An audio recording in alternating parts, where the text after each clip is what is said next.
भारत की शिक्षा व्यवस्था इस समय एक ऐसे मोड़ पर खड़ी है जहां हर नई व्यवस्था सुधार के नाम पर लाई तो जा रही है, लेकिन जमीनी स्तर पर भविष्य के साथ प्रयोग होते दिखाई दे रहे हैं। एक तरफ देश की सबसे बड़ी मेडिकल प्रवेश परीक्षा नीट फिर से पेपर लीक के कारण सवालों में है। दूसरी तरफ सीबीएसई बोर्ड के 12वीं के परिणामों ने लाखों छात्र को मानसिक दबाव व निराशा में डाल दिया है। इस साल शिक्षा व्यवस्था की दो तस्वीरें सामने आई। पहली तस्वीर नीट की, जहां परीक्षा से पहले सुरक्षा, डिजिटल निगरानी, एनक्रिप्टेड पेपर ट्रांसफर और नए प्रोटोकॉल की बातें तो हुई, लेकिन अंततः पेपर लीक हो गया, परीक्षा रद्द हो गई, लाखों छात्रों की मेहनत बेकार चली गई और अब दोबारा परीक्षा होने वाली है।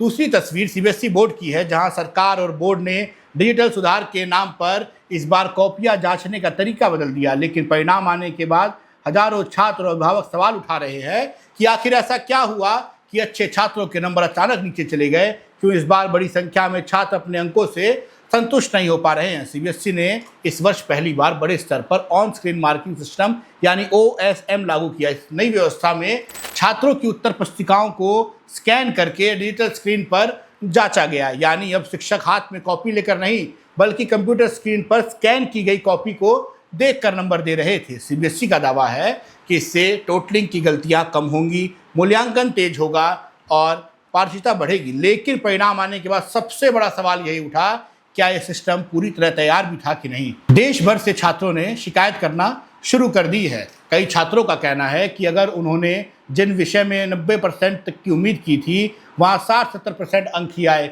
कुछ छात्रों का कंपार्टमेंट तक आ गया है। विशेष रूप से फिजिक्स, केमिस्ट्री, मैथ्स और डायग्राम वाले विषयों में छात्रों ने आरोप लगाया कि शायद स्कैनिंग में कई हिस्से साफ दिखाई नहीं दिए या उत्तर ही छूट गए।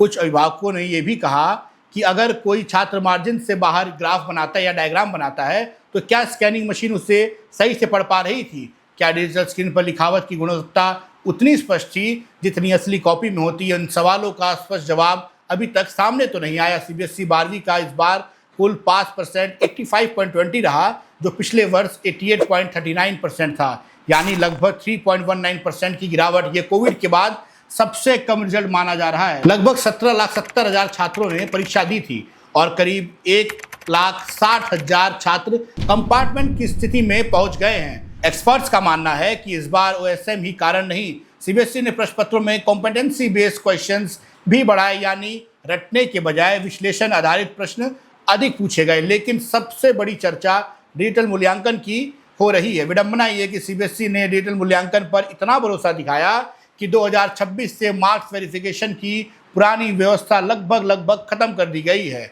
बोर्ड का मानना है कि कंप्यूटर आधारित मूल्यांकन अधिक सटीक होगा, लेकिन अब वही छात्र रीचेकिंग और पारदर्शिता की बात कर रहे हैं। सोशल मीडिया प्लेटफॉर्म्स और छात्र समुदायों में इस बार भारी नाराजगी देखी जा रही है। रेडिट और अन्य प्लेटफॉर्म पर हजारों छात्र लिख रहे हैं कि उनके नंबर उम्मीद से 15 से 20 अंक कम आए हैं। कई छात्रों ने मानसिक तनाव, अवसाद और भविष्य को लेकर डर भी जाहिर किया है। अब सबसे बड़ा सवाल यह है कि भारत की शिक्षा व्यवस्था बहुत तेजी से ऐसे डिजिटल प्रयोग की ओर बढ़ रही है जिनकी जमीनी तैयारी तो अधूरी है।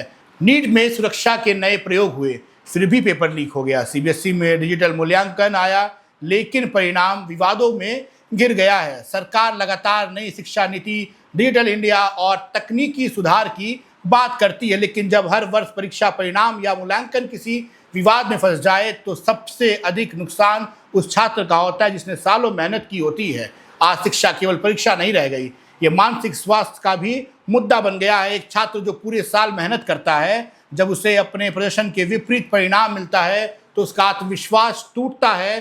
तकनीक बुरी नहीं है, लेकिन अधूरी तैयारी के साथ लागू की गई तकनीक खतरनाक साबित हो सकती है। शिक्षा व्यवस्था प्रयोगशाला नहीं हो सकती जहां हर साल बच्चों के भविष्य पर नए एक्सपेरिमेंट किए जाएं।